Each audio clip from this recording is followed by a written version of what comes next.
Welcome back to Middle East Unfiltered.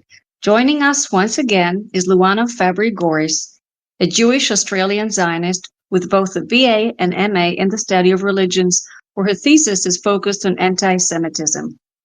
This is Middle East Unfiltered. Let's get started. Hi, Luana. Hi, how are you? Nice to talk with you again. You too. I want to talk about Zionism. Can you explain what Zionism actually is? People used to the word that it's like something sinister, but they never define it. Zionism goes back to ancient times. What does that really mean? And why is it so often misunderstood? It's misunderstood because people have made it seem like something sinister. The only way to understand Zionism is to look at how it began and to go back to its roots. And ancient Zionism is based on the scriptures of the Jewish people. It's not based on only that. There's a lot more to it. But to be able to explain it properly, we need to go there. We need to go back to where it began. There's a very good quote from Abbai Kovner, who's a Jewish author, and he explains Zionism in saying it's the story of a people who were scattered all over the world and yet remained a single family, a nation that time and again was doomed to destruction and yet out of the ruins rose to new life. So Zionism essentially is that every single Jew in the world, it doesn't matter where they live, where they were born, if they are Jewish, if they are considered to be Jewish, they have the right of return to the ancient Jewish homeland, which is Israel. And if we go back, if we have a look at the word Zion, okay, it appears 152 times in the Jewish scriptures. It appears 7 times in the New Testament, of which 5 are quotes from the Jewish scriptures, and it doesn't appear at all in the Quran. The concept of Zionism is older than Judaism. Officially, Judaism as a religion began when the Israelites left Egypt and they went to Mount Sinai, where Moses was given the Torah, and that's where officially codified Judaism began. But the concept of Zionism began 500 years before. It began with Abraham, with Isaac, and with Jacob.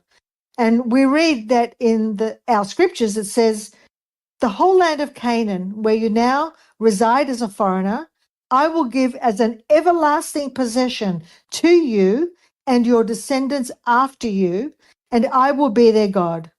Right? So that's in Genesis chapter 17. And then again, it says that the Lord appeared to Isaac. So firstly, he says it to Abraham.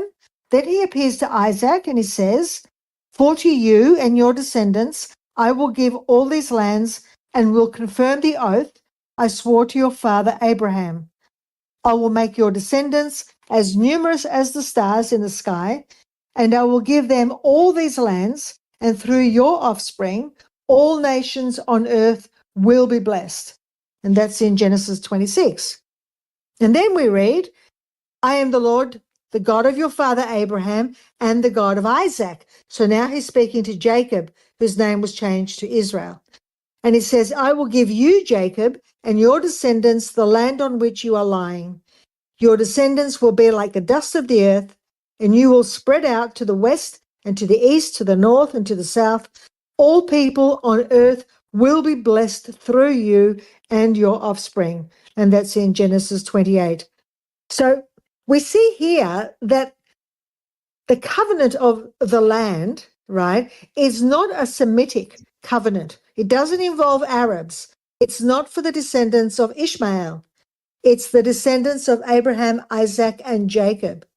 And it's an everlasting covenant that God made with the forefathers of the Jewish people. So when Judaism was codified 500 years later through Moses, Zionism, the return to Zion, became central to Judaism. So you cannot separate the two. So people need to know that the covenant of the land of Israel that God promised to Abraham, Isaac, and Jacob, right, it wasn't with Ishmael, and Abraham had other children later with other wives, okay, after Sarah died. It wasn't with them either. It was specifically with the people who became the forefathers of the Jewish people and whose mother was Sarah, not Hagar, the mother of Ishmael. It was Sarah, and that is where the covenant of the land came through. No other people. So if we look at the first time where we can really see the concept of Zionism expressed and this whole yearning for the return to Zion, we go back to the Babylonian exile, which took place 2,600 years ago. And the Jews who were living there in Persia, they were exiled from Israel by Nebuchadnezzar, and they were taken to Persia, and they spoke the words that everybody knows, right? By the rivers of Babylon, we sat and wept when we remembered Zion.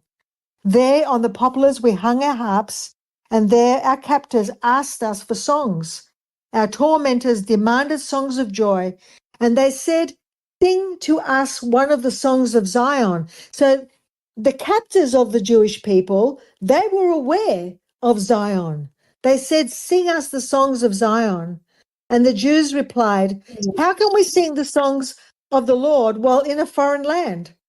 But if I forget you, Jerusalem, may my right hand forget its skill.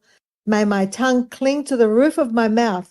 If I do not remember you, and if I do not consider Jerusalem my highest joy." So there we see the longing and the return to Zion after being in diaspora in Persia for 70 years. And soon after this, the Jewish people who were living in Persia returned to Zion and they rebuilt the Jewish temple, the second temple. Now, these words, this yearning for Zion, they have been pertinent in every diaspora for every single Jew outside the land of Israel. Whenever Jews have been exiled, we have wept for Zion. And through the last dispersion of almost 2,000 years, the return to Zion has been central to our daily prayers and all of our festivals. And you know that worldwide we pray, "May our eyes behold your return to Zion. Blessed are you who restores his presence to Zion." And again, "Have mercy, O Lord our God, on Jerusalem, your city, on Zion, the resting place of your glory. Rebuild Jerusalem, the holy city, soon in our days." There is no other religion that prays for the return to Zion. Not Christianity, definitely not Islam. No religion has got this concept of the return to Zion. It's central to its faith, to its core beliefs. And you would know that at the end of every Jewish Passover, for 2,000 years, we close with the words, "Next year in Jerusalem." And Jerusalem is synonymous with the word Zion. So how strange that no other religion has that everyone wants to claim Jerusalem, everyone wants to claim Israel, and yet none of them in the past 2,000 years have those words as part of their liturgy and part of their prayers. It's astounding that they are challenging us on our right to Zion, on our right to Israel, yet none of them have ever had that as part of their sacred writings and their liturgy. It's very, very important that people realize that. We spoke about Zionism. I want to talk about anti-Zionism. Some argue that anti-Zionism is just a cover for anti-Semitism, while others say it's a legitimate political stance. Is it possible to be anti-Zionist without being anti-Semitic? No, it's not possible. Because as I said before, if you are anti-Zionism, that means you are anti that Jewish people have the right to return to their homeland. So where do people want us to go? Where do the anti-Zionists want us to go? Do they want us to go back to the crematoria of Auschwitz? Do they want us to go back to the camps? Do they want us to go back to the countries where, even though we blessed those nations and everything we were able to give, at some point they expelled us, even though later they wanted us back because they realized they couldn't do what we were doing, right? So these anti-Zionists, where would they like us to go? So that in itself tells you that anti-Zionism is hatred of Jews. It's anti-Judaism. It's anti-us. Because if they take away, if I'm expelled from my home, then where do I go? I become homeless. So the anti-Zionists are very, very much anti-Semites. There is no way, you cannot separate the two. You cannot separate me from where I live. You cannot separate me from my home, because that means I live homeless, I'm stateless, and I'm subjected to what the nations have done to us for 2,000 years. For the first time, we're back home in that time, in all that time, and now there are people who are anti our homeland. So where do they want us to go? I think it's a very clear message of what they are saying. Thank you, Luana. I think you really explained thoroughly the subject. We touched a little bit. I know we're going to do it again next week. So thank you for this. For you listeners, I invite you to ask questions if you want. You're welcome to write them in the comments below so we can look them up. And if we have time, we're going to answer those questions. One other thing I want to say is a lot of people say Zionism is different from Judaism. No, it's not. As I explained before, Zionism came first. The concept of the land of Israel came before the giving of the Torah at Mount Sinai. So when Judaism was established as the religion of the Jewish people, Zionism already existed, and it became central to who we are. We cannot separate a land and a people. We can't say you can have Judaism without Zionism, or you can have Zionism without Judaism. It's exactly one and the same. Next week, we're going to continue talking about this. Yes, that would be good. I think it needs to be broken up because it's too long a topic to have in one sitting. But we've explained, or hopefully people have understood what ancient Zionism was about and how it began, and how this is not the first time. It's not a new concept. It has happened throughout Jewish history, where Jews have been exiled from our land and Jews have wanted to return to Zion.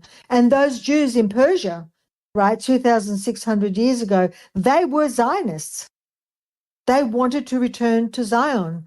And that's why they said those words. By the rivers of Babylon, we sit and weep, and we want to return to Zion. So next time we can move on from the ancient Zionism to the modern movement, which is exactly the same. We call it modern because it began in the 1800s, right? So it's not 2,600 years ago or 4,000 years ago with Abraham. So we can look at what happened in the 1800s when the Jews of Russia and Eastern Europe realized it's time to go home. We can't be here anymore. We can't be subjugated to people who keep killing us. We need to go home. And that's how the modern return to Zion began. And we can discuss that in our next session. We will. Thank you very much, Luana. Thank you. You're It was welcome. very interesting.